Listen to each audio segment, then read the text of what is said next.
పాదయాత్రపై వైసీపీ అధినేత జగన్ కీలక ప్రకటన చేశారు. మరోసారి పాదయాత్రకు సిద్ధమవుతున్నారు జగన్మోహన్ రెడ్డి. రాష్ట్రంలో పాదయాత్ర ఉంటుందని ఆయన స్పష్టం చేశారు. ఎన్నికలకు ముందు పాదయాత్ర ఉంటుందని అన్నారు. రాష్ట్ర వ్యాప్తంగా జిల్లాల పర్యటన ఉంటాయని తెలిపారు జగన్. వైసీపీ యూత్ మీటింగ్ లో ఆయన క్లారిటీ ఇచ్చారు. మీతో కలిసి ప్రయాణం చేసే రోజులు రాబోతున్నాయని అన్నారు జగన్.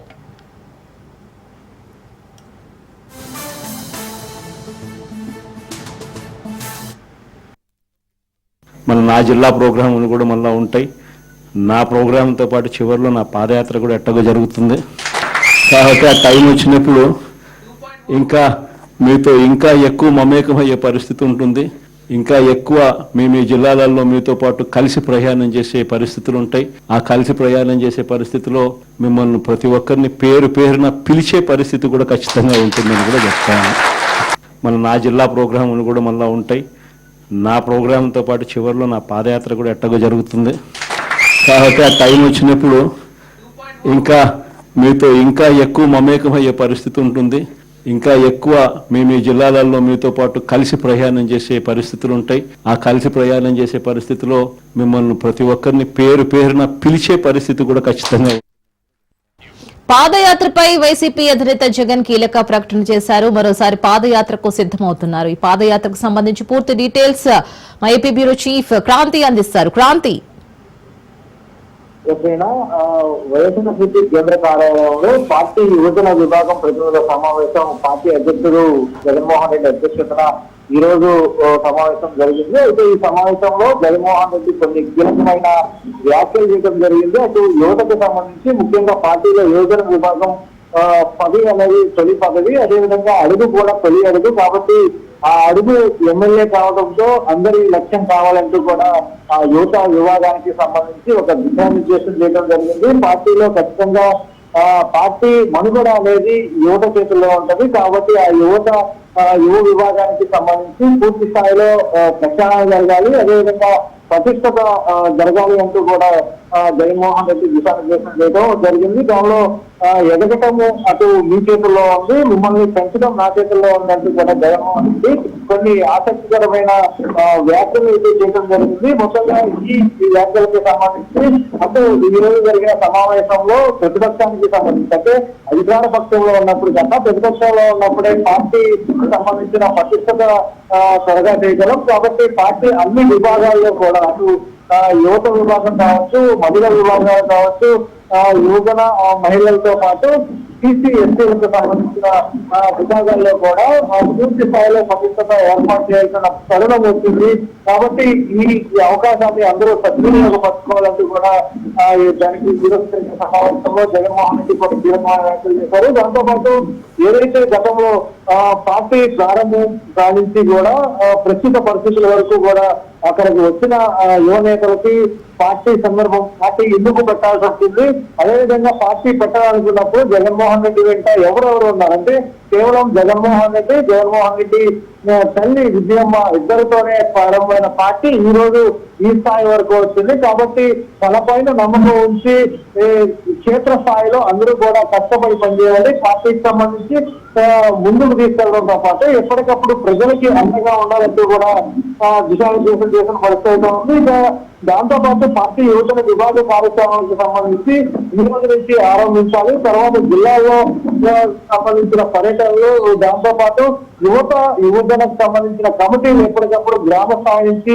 మండల స్థాయి కావచ్చు, నియోజకవర్గ స్థాయి కావచ్చు, అటు జిల్లా స్థాయి కావచ్చు, నియోజకవర్గ స్థాయి, రాష్ట్ర స్థాయి, మొత్తం ఈ కమిటీలంతా కూడా స్ట్రాంగ్ గా ఉండాలి. అదేవిధంగా వర్కింగ్ ప్రెసిడెంట్లు జోనల్ వైజ్ గా కూడా నిలుస్తామంటూ కూడా జగన్మోహన్ రెడ్డి ఈ రోజు స్పష్టం చేయడం జరిగింది. కాబట్టి ఎమ్మెల్యేలు యువతకు సంబంధించిన ఎమ్మెల్యే కావచ్చు, మాజీ ఎమ్మెల్యే కావచ్చు, వీళ్ళని ముఖ్యంగా ఈ జోనల్ వర్కింగ్ ప్రెసిడెంట్లుగా పెట్టి ఒక దిశానిర్దేశం చేయడంతో పాటు కింద ఉన్న కార్యకర్తలందరికీ కూడా భరోసా కల్పించి ఏదైతే అధికార పార్టీ ఈ కేసులు కాగా బనాయిస్తే ఆ కేసులకి సంబంధించి వారికి అండగా ఉండేలాగా తను చర్యలు తీసుకుంటామంటూ కూడా యువజన విభాగానికి అక్కడికి వచ్చిన నేతలందరికీ కూడా హామీ ఇచ్చిన పరిస్థితి ఉంది. ఇక యువజన విభాగానికి సంబంధించి కార్యాచరణ రూపొందించి క్షేత్రస్థాయిలో పర్యటిస్తే అనంతరం తను కూడా జిల్లాల పర్యటనకు వస్తానంటూ కూడా జగన్మోహన్ రెడ్డి స్పష్టం చేశారు. ఇప్పటికే అనేక మార్లు జిల్లాల పర్యటిస్తానంటూ జగన్మోహన్ రెడ్డి చెప్పిన నేపథ్యంలో ఈ రోజు తాజాగా మరొకసారి దాన్ని స్పష్టం చేసిన పరిస్థితి ఉంది.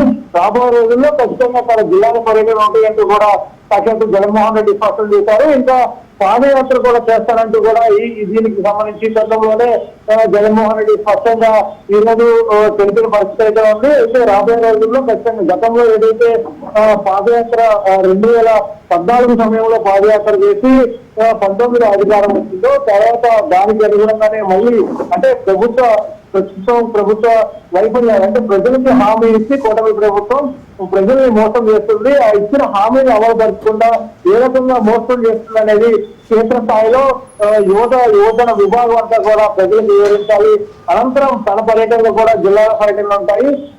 దాని తర్వాత తన పాదయాత్ర కూడా ఉంటుంది. పాదయాత్ర ఈ క్రమంలోనే ఎప్పుడు కూడా నిత్యము యువతతో తను కలిసి ఉంటాను కాబట్టి ఈ పర్యటనలో భాగంగానే పూర్తి స్థాయిలో మీకు అందుబాటులో ఉంటారంటూ కూడా జగన్మోహన్ రెడ్డి యువజన విభాగ నేతలకు వెళ్ళి ఈరోజు స్పష్టత ఇచ్చిన పరిస్థితి ఉంది. తరచూ తను ఈ పాదయాత్ర కావచ్చు, అదేవిధంగా పర్యటన విషయంలో జిల్లాలో ముఖ్యంగా యువతకి ప్రాధాన్యత ఇస్తున్నట్టు కూడా ఈ రోజు జరిగిన సమావేశంలో కొంత కీలకమైన అంశాలుగా చెప్పుకోవచ్చు. అదేవిధంగా జిల్లాలో యువతతో పాటు కలిసి ఎక్కువ ప్రయాణించే పరిస్థితులు ఉంటాయి కాబట్టి ఆ పరిణామాలకి ఆ పరిచయాలు ముందుకి ఇంకా పెరుగుతూ ఉంటాయి. అది ఈ పార్టీకి భిన్నంగా కాబట్టి పూర్తి స్థాయిలో యువ విభాగం అనేది పూర్తిగా ప్రతిష్టతను అవ్వాల్సిన పనిలో వస్తుంది. ఇదే పూర్తిగా ఈ ప్రారంభమే ఖచ్చితంగా యువతకి ఒక అవకాశంగా పంచుకోవాలని కూడా జగన్మోహన్ రెడ్డి స్పష్టంగా చెప్పారు. ఇక పార్టీ యువత విభాగం ప్రతినిధిగా జక్కంపూడి రాజానికి కూడా నియమించారు. ఆ విభాగానికి సంబంధించిన వర్కింగ్ ప్రెసిడెంట్ కూడా బైరెడ్డి సిద్ధార్థని నియమిస్తూ జగన్మోహన్ రెడ్డి ఒక నిర్ణయం తీసుకున్న పరిస్థితి ఉంది. రాబోయే రోజుల్లో పూర్తి స్థాయిలో ఇటు ఈ విభాగానికి సంబంధించి ఖచ్చితంగా యువజన విభాగం అనేది పూర్తి పద్ధతిలో క్షేత్ర స్థాయిలో ప్రజలకి అండగా ఉంటూ ప్రభుత్వం పైన పోరాటం చేయాల్సిన అవసరం ఉందంటూ కూడా జగన్మోహన్ రెడ్డి స్పష్టం చేయడంతో పాటు తన జిల్లాల పర్యటన అదేవిధంగా పాదయాత్ర కూడా త్వరలోనే రాబోయే రోజుల్లో ఉంటుందంటూ కూడా స్పష్టం చేసిన పరిస్థితి ఉంది. రైట్ క్రాంతి, మరి పాదయాత్ర అంటే స్వర్గస్థులు వైఎస్ రాజశేఖర రెడ్డి కుటుంబం నుంచి ఒక సెంటిమెంట్ గా వస్తున్న పాదయాత్ర. సో ఈ పాదయాత్ర ఎన్ని రోజులు ఉండబోతుంది, ఎక్కడి నుంచి అనే క్లారిటీ ఏమైనా ఉందా?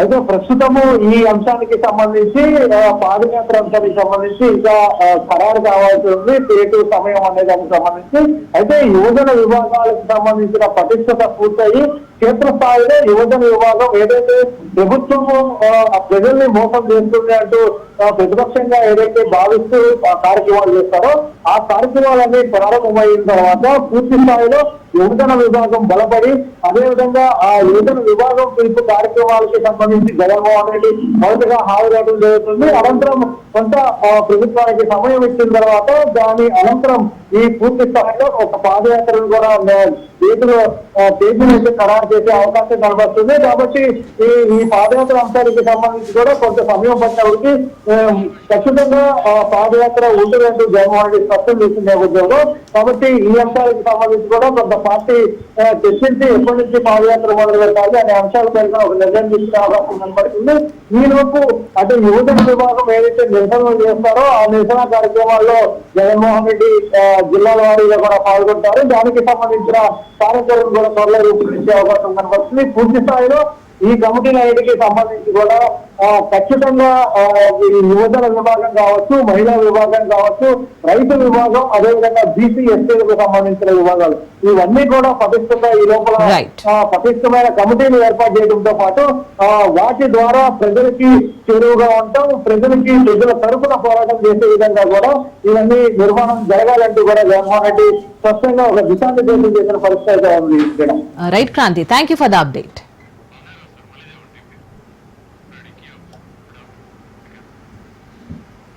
పాదయాత్రపై వైసీపీ అధినేత జగన్ కీలక ప్రకటన చేశారు. మరోసారి పాదయాత్రకు సిద్దమవుతున్నారు జగన్మోహన్ రెడ్డి. రాష్ట్రంలో పాదయాత్ర ఉంటుందని ఆయన స్పష్టం చేశారు. ఎన్నికలకు ముందు పాదయాత్ర ఉంటుందని అన్నారు. రాష్ట్ర వ్యాప్తంగా జిల్లాల పర్యటన ఉంటాయని తెలిపారు జగన్. వైసీపీ యూత్ మీటింగ్ లో ఆయన క్లారిటీ ఇచ్చారు. మీతో కలిసి ప్రయాణం చేసే రోజులు రాబోతున్నాయని అన్నారు జగన్. నా జిల్లా ప్రోగ్రాములు కూడా మళ్ళీ ఉంటాయి. నా ప్రోగ్రాంతో పాటు చివరిలో నా పాదయాత్ర కూడా ఎట్టగా జరుగుతుంది. కాబట్టి ఆ టైం వచ్చినప్పుడు ఇంకా మీతో ఇంకా ఎక్కువ మమేకమయ్యే పరిస్థితి ఉంటుంది. ఇంకా ఎక్కువ మీ జిల్లాలలో మీతో పాటు కలిసి ప్రయాణం చేసే పరిస్థితులు ఉంటాయి. ఆ కలిసి ప్రయాణం చేసే పరిస్థితిలో మిమ్మల్ని ప్రతి ఒక్కరిని పేరు పేరున పిలిచే పరిస్థితి కూడా ఖచ్చితంగా ఉంటుందని కూడా చెప్తాను.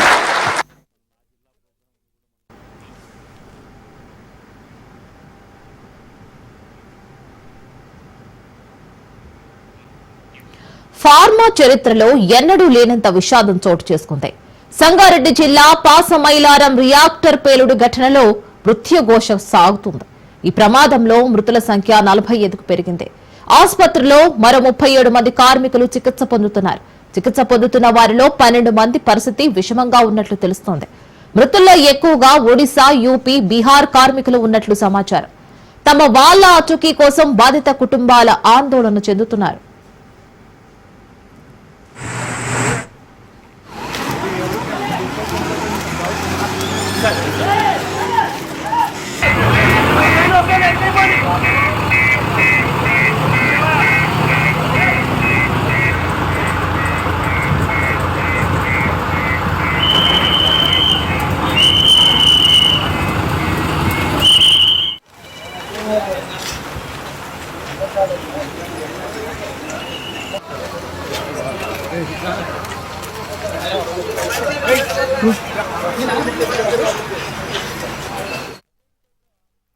భవనం శిథిలాల కింద గాలింపు చర్యలు కొనసాగుతున్నాయి.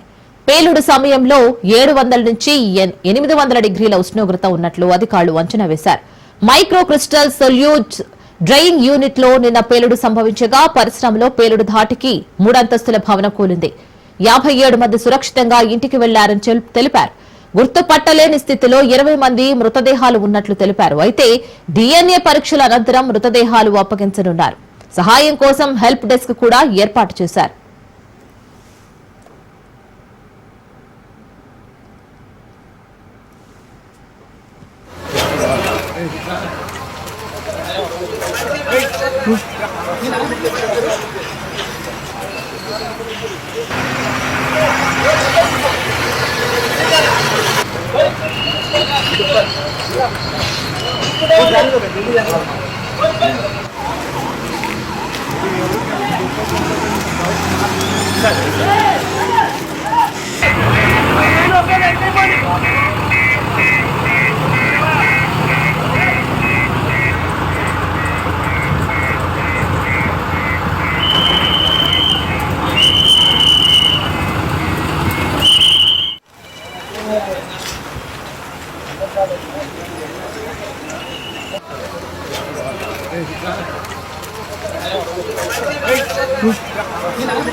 DNA పరీక్షల ద్వారా మృతదేహాల గుర్తింపునకు ఏర్పాట్లు పూర్తయ్యాయి.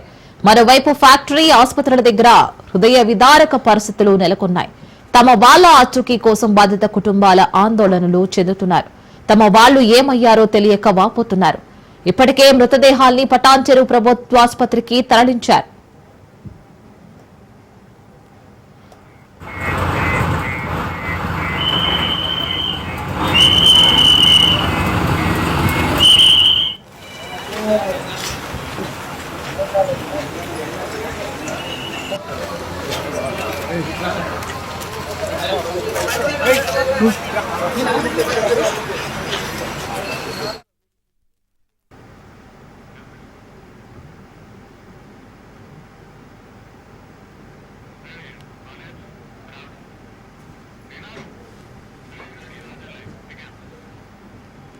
ఈ ఘటనకు సంబంధించి పూర్తి డీటెయిల్స్ మా ప్రతినిధి రాజు లైవ్ లో అందిస్తారు. రాజు, ప్రస్తుత పరిస్థితి ఏ విధంగా ఉంది? బాధితులందరూ హాస్పిటల్లో ఉన్నారు. వారి బంధువులు ఏమంటున్నారు? ఇప్పుడు చనిపోయిన మృతదేహాలు అలాగే వారి బంధువులు కూడా ఏమంటున్నారు?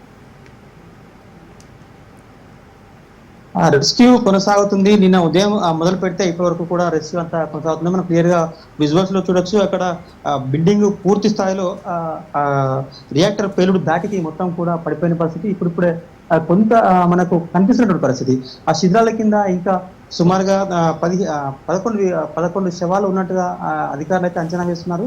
కానీ ఇప్పటివరకు దానిలో కూడా స్పష్టత లేదు. కానీ ఇప్పటివరకు అయితే 45 మృతదేహాలు అయితే లభించాయి. 11 మృతదేహాలకు DNA కూడా పూర్తి చేశారు. దానికి సంబంధించినటువంటి మృతదేహాలను కూడా కుటుంబీకులకు అప్పచెప్పారు. ఏదైతే రాష్ట్ర ప్రభుత్వం ప్రకటించిందో ₹1,00,000 చొప్పున అని చెప్పి కలెక్టర్ ఇప్పటికే కుటుంబాలకి ₹1,00,000 చొప్పున ఇచ్చేసి నగదు రూపంలో ఇచ్చేసి వారిని కుటుంబాలకు శవాలను అప్పగించి మృతదేహాలను అప్పగించి పంపించిన పరిస్థితి కనిపిస్తుంది. ఇంకా రెస్క్యూ అయితే కొనసాగుతూనే ఉంది. ఇప్పటి వరకు ఈ రోజు మధ్యాహ్నం వరకే పూర్తి కావాల్సినటువంటి రెస్క్యూ ఇంకా కొనసాగుతుంది. ఈ రోజు ఇంకా అంటే అర్ధరాత్రి వరకు కూడా కొనసాగే అవకాశం కనిపిస్తుంది. ముఖ్యంగా ఇప్పటికే ఇందులో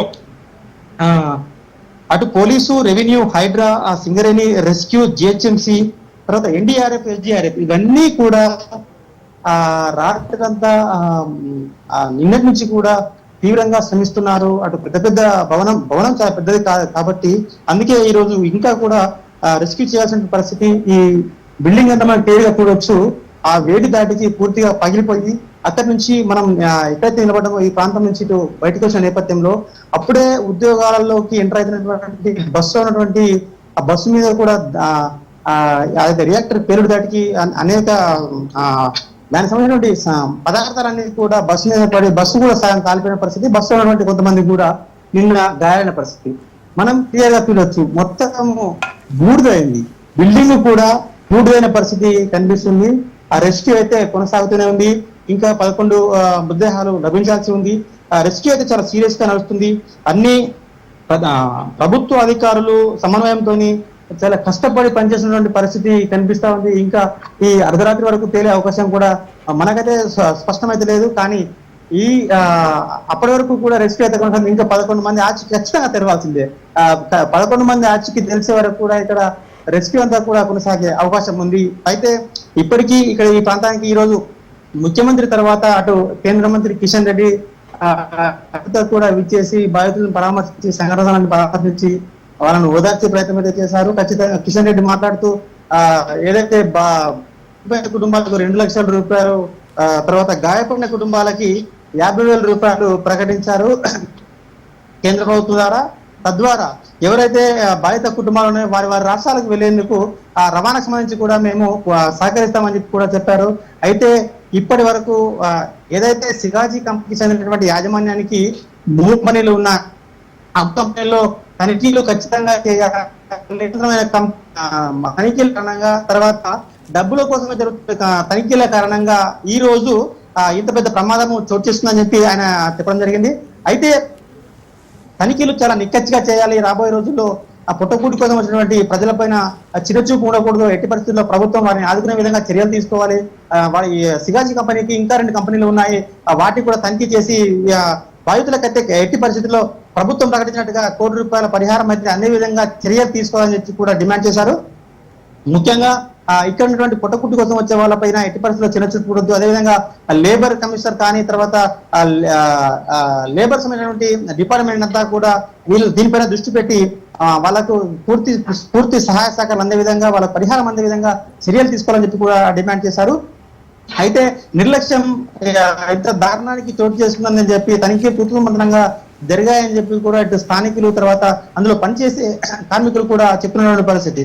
దీనికి సంబంధించి ఇప్పటికే అటు HRCలోను NHRCలోను రెండింటిలో అటు HRCలో సుమోటో కేసు నమోదు కాగా NHRCలో మాత్రం రామారావు అనే అడ్వకేట్ కేసు వేసి బాధితుల పక్షాన పోరాడుతున్న పరిస్థితి. ఆ 2 HRCలోను NHRCలోను కేసులు నమోదయ్యాయి. వాళ్ళు కూడా ఇప్పటికే అటు Sangareddy collector SP labour commission పై DG కూడా HRC ఆదేశాలు జారీ చేసింది. ఈ నెల 30లో ఖచ్చితంగా నివేదిక అందజేయాలి. ఈ ఘటనకు బాధ్యులను వెంటనే బాధ్యులు ఎవరో గుర్తించి నివేదిక చేయాలని చెప్పి చెప్పినటువంటి పరిస్థితి. అయితే తెలంగాణ వ్యాప్తంగా ఉన్నటువంటి కర్మాగారాల్లో భద్రతా ప్రమాణాలపై ఖచ్చితంగా తనిఖీలు చేపట్టే విధంగా ఆదేశాలు జారీ చేయాలని చెప్పి NHRCలో ఒక పిటిషన్ అయితే పడింది. దానికి సంబంధించి ఆదేశాలు కూడా ఖచ్చితంగా వచ్చే అవకాశం ఉంది. అయితే తెలంగాణ రాష్ట్ర వ్యాప్తంగా ఉన్నటువంటి ఈ ఫార్మా కంపెనీలకు సంబంధించినటువంటి కంపెనీల్లో భద్రతా ప్రమాణాలపై ఖచ్చితంగా చర్యలు తీసుకోవాలి. ఇప్పటికే ముఖ్యమంత్రి కూడా ఇటు అధికారులను తర్వాత అటు యాజమాన్యాన్ని ఇద్దరిని ప్రశ్నించగా ఏ ఒక్కరి దగ్గర కూడా స్పష్టమైన సమాధానం రాకపోగా నిర్లక్ష్యంగా వ్యవహరించడంతో వారు కూడా చాలా సీరియస్ గా ఉన్నారు. ఎవరి దగ్గర కూడా అటు ఈ దీనిలో ఇంతకుముందు తనిఖీ ఏమైనా చేశారా, ఏమైనా రిపోర్ట్లు ఉన్నాయని చెప్పి అధికారులు అడిగితే వారి దగ్గర సమాధానం లేదు. అదేవిధంగా కంపెనీ యాజమాన్యాన్ని ఇప్పటి వరకు మీరు ఎందుకు రాలేదు, కార్మికుల పైన ఎటువంటి ఇంత వివక్ష మీకు ఎందుకు, ఇప్పటిదాకా ఎటువంటి సేఫ్టీ గార్డ్స్ మీరు తీసుకున్నారు, ఎందుకు ఇంత పెద్ద ప్రమాదం జరిగింది, ఇంత పెద్ద ప్రమాదం జరిగినా ఇక్కడికి రాకపోగా కనీసం బాధితుల పక్షాన ఉండాల్సింది కదా అని చెప్పి వారిని ప్రశ్నిస్తే వారి దగ్గర కూడా ఎటువంటి సమాధానం లేదు. అయితే దీనికి సంబంధించి రాష్ట్ర ప్రభుత్వం కూడా చాలా సీరియస్ గా ఉంది. ఎట్టి పరిస్థితుల్లో నిందితులను తర్వాత నిందితులను అయితే ఎట్టి పరిస్థితుల్లో వదిలేదు లేదు, ఈ ఘటనకు కారణమైనటువంటి ఉన్నతాధికారులను తర్వాత యాజమాన్యాన్ని కూడా వదిలేదు లేదు, ఎట్టి పరిస్థితుల్లో అందరిపైన చర్యలు తప్పవని చెప్పి కూడా చెప్పిన పరిస్థితి. అయితే దీనికి సంబంధించినటువంటి విచారణకు సంబంధించి ముఖ్యమంత్రి అయితే సీరియస్ గా చెప్పినటువంటి పరిస్థితి. కొత్త అధికారులను అంటే వేరే అధికారులను ఇక కమిటీ వేసి వేరే అధికారులను పెట్టి తద్వారా వారి ద్వారా ఈ యొక్క నివేదిక సమర్పించాలి, దీని మీద పూర్తి స్థాయిలో విచారణ చేయాలని చెప్పి కూడా చెప్పినటువంటి పరిస్థితి. అయితే ఒక కమిటీ పడే అవకాశం ఉంది, పూర్తి స్థాయి విచారణ కూడా చేసే అవకాశం ఉంది. అయితే ఇప్పటికీ ఒక కమిటీని అయితే నిన్న రాష్ట్ర ప్రభుత్వం ఒక కమిటీని అయితే వేసింది. దానికి సంబంధించి ఇక్కడ ఏవైతే సహాయక చర్యలు జరుగుతున్నాయో సహాయక చర్యలు జరిగే పూర్తయ్యేదాకా కూడా అటు సిఎస్ డీజీపీతో పాటు ఇక్కడ డిజాస్టర్ మేనేజ్మెంట్ సంబంధించినటువంటి ఎవరైతే ఉన్నతాధికారులు ఉన్నారో వారందరితో ఒక కమిటీ ఏర్పాటు చేశారో ఆ కమిటీ కూడా ఈ సహాయక చర్యలు పూర్తయ్యేదాకా కమిటీ ఉంటుంది. ఆ తర్వాత తద్వారా దీనిపైన పూర్తి సమగ్ర విచారణ చేసేందుకు గాను మరొక కమిటీ వేసి ఖచ్చితంగా దీనికి బాధ్యులను గుర్తించి వారిపై ఖచ్చితంగా చర్యలు తీసుకునే విధంగా అటు ఉన్నతాధికారులు కావచ్చు, ఇటు తర్వాత కంపెనీ యాజమాన్యం కావచ్చు, ఇద్దరిపైన చర్యలు తీసుకునేందుకు కూడా ఒక కమిటీ వేసే అవకాశం ఉంది. తద్వారా వీరిపై చర్యలు తప్పని చెప్తున్నారు. అయితే ఇక్కడ పాసమైలంలో ఉన్నటువంటి మిగతా కంపెనీలలో కూడా ఖచ్చితంగా తనిఖీలు చేయాలి. తర్వాత తద్వారా లేబర్ యాక్ట్ ప్రకారం వారికి అటు జీతభత్యాలు కావచ్చు, రక్షణ కావచ్చు, తర్వాత అన్ని రకాల సేఫ్టీ గార్డ్స్ అటు వైద్య విషయంలో కావచ్చు అన్ని రకాల సేఫ్టీ గార్డ్స్ ఉంచే విధంగా ప్రభుత్వం ఇప్పటికే ముఖ్యమంత్రి ఆదేశాలు జారీ చేశారు. అయితే మరొక విషయం ఏదైతే బాధిత కుటుంబాలనే వారికి తోవ ఖర్చుగా కానీ ₹1,00,000 ఇచ్చి ఏవైతే డెడ్ బాడీస్ అప్పచెప్తూ వాళ్ళని పంపించినటువంటి పరిస్థితి. రెండో విషయం ఏంటంటే పిల్లలకు కూడా బాధిత కుటుంబాలకు సంబంధించిన పిల్లలకు కూడా ఉచితంగా చదువు ఇస్తాం, తర్వాత వారికి గురుకులాల్లో పాఠాలు చెప్తాం, తర్వాత గురుకులాల్లో నుంచి పూర్తి చదువు బాధ్యత పూర్తిగా ప్రభుత్వమే తీసుకుంటుందని చెప్పి కూడా ప్రకటించారు. అయితే ఖచ్చితంగా ₹1,00,00,000 అందే విధంగా మేము చర్యలు తీసుకుంటామని చెప్పి కూడా ముఖ్యమంత్రి ప్రకటించినటువంటి పరిస్థితి. ఇదే విషయమై అటు సిపిఎం పార్టీ సిపిఐ పార్టీ నాయకులు కూడా ప్రభుత్వాన్ని డిమాండ్ చేస్తూ ఇప్పటి వరకు ఈ యాజమాన్యంపై కేసు ఎందుకు పెట్టలేదు, తర్వాత తద్వారా ప్రభుత్వం ఏమిస్తుందో ఎందుకు చెప్పలేదు, ప్రభుత్వం తరఫున ఎంత ఇస్తారో చెప్పలేదు, అది యాజమాన్యంతో ఇస్తారా ప్రభుత్వం ఇస్తారా అని చెప్పి కూడా స్పష్టత లేదు. కాబట్టి దీనిపైన అటు రాష్ట్ర వ్యాప్తంగా ఉన్నటువంటి లేబర్ అందరినీ కూడా తీసుకొని 9 నాడు పెద్ద ఎత్తున సమ్మె చేయబోతున్నాం పేదల పక్షాన కార్మికుల పక్షాన అని చెప్పి కూడా వారు చెప్పిన పరిస్థితి. అయితే ప్రస్తుతానికైతే ఇంకా సహాయక చర్యలు అయితే స్పష్టంగా సహాయక చర్యలు అయితే నడుస్తా ఉన్నాయి. మరికొంత చెప్పు అంటే ఈ రోజు అర్ధరాత్రి వరకు కూడా తెల్లవారి వరకు కూడా అటు సహాయక చర్యలు అయితే నడిచే అవకాశం ఉంది. ఇంకా 11 మృతదేహాలు అయితే గుర్తించాల్సింది. Right Raj, thank you for the update. బనకచర్లపై ప్రజాభవన్ లో మంత్రి Uttam Kumar Reddy power point presentation ఇస్తున్నారు. మరి ఈ కార్యక్రమానికి సీఎం రేవంత్ రెడ్డి అలాగే కాంగ్రెస్ ఎమ్మెల్యేలు ఎమ్మెల్సీలు ఎంపీలు హాజరయ్యారు. సో ప్రెసెంట్ అయితే సీఎం రేవంత్ లైవ్ మాట్లాడుతున్నారు, లైవ్ చూద్దాం. తెలంగాణ ఉద్యమం సమయంలో నీళ్ల మీదనే మన ప్రధానమైన చర్చ జరిగింది. నీళ్లకు నాగరికతకు ఎంత దగ్గర సంబంధం ఉంటుందో నీళ్లకు తెలంగాణ ప్రజలకు అంతకంటే దగ్గరగా వాటితో అనుబంధం ఉన్నది. ఈ నీళ్లలో జరిగిన అన్యాయమే ప్రత్యేక రాష్ట్ర పోరాటానికి పునాది పడ్డది. తెలంగాణలో ఉన్న ఎవరైనా ఏ విషయంలో అయినా ప్రధానంగా ఈరోజు ఈ సమావేశ స్థలిలో ఉన్న వాళ్ళు మిగతా విషయాలలో ఏకాభిప్రాయం ఉన్నా లేకపోయినా భిన్నాభిప్రాయాలు ఉన్నా నీళ్ల విషయంలో మనందరికీ ఏకాభిప్రాయం ఉన్నది. తెలంగాణ రైతులు తెలంగాణ ప్రజల యొక్క హక్కులను కాపాడాలి. దానికి సంబంధించి తెలంగాణ ప్రజల యొక్క నీటి హక్కులను కాపాడాలంటే 1 సాంకేతికంగా, 2 రాజకీయపరమైన విధానము, 3 న్యాయపరమైన విధానం. సమయం సందర్భాన్ని బట్టి వ్యూహాత్మకంగా వివరించి తెలంగాణ ప్రజల యొక్క హక్కులను కాపాడాలనేది ఈ సమావేశంలో ఉన్న అందరి ఆలోచన, ముఖ్య ఉద్దేశం.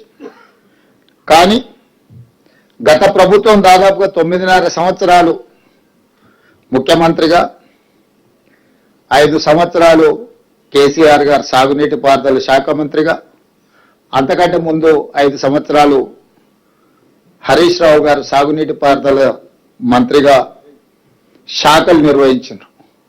అంటే 9.5 సంవత్సరాలు ప్రత్యేక తెలంగాణ రాష్ట్రంలో హరీష్ రావు గారు, చంద్రశేఖర్ రావు గారే ఈ శాఖలు నిర్వహించడం జరిగింది. చాలా మంది ఆ పార్టీలో ప్రభుత్వంలో అనుభవజ్ఞులు ఉన్న ఈ శాఖ మాత్రం వారి దగ్గరనే ఉంది.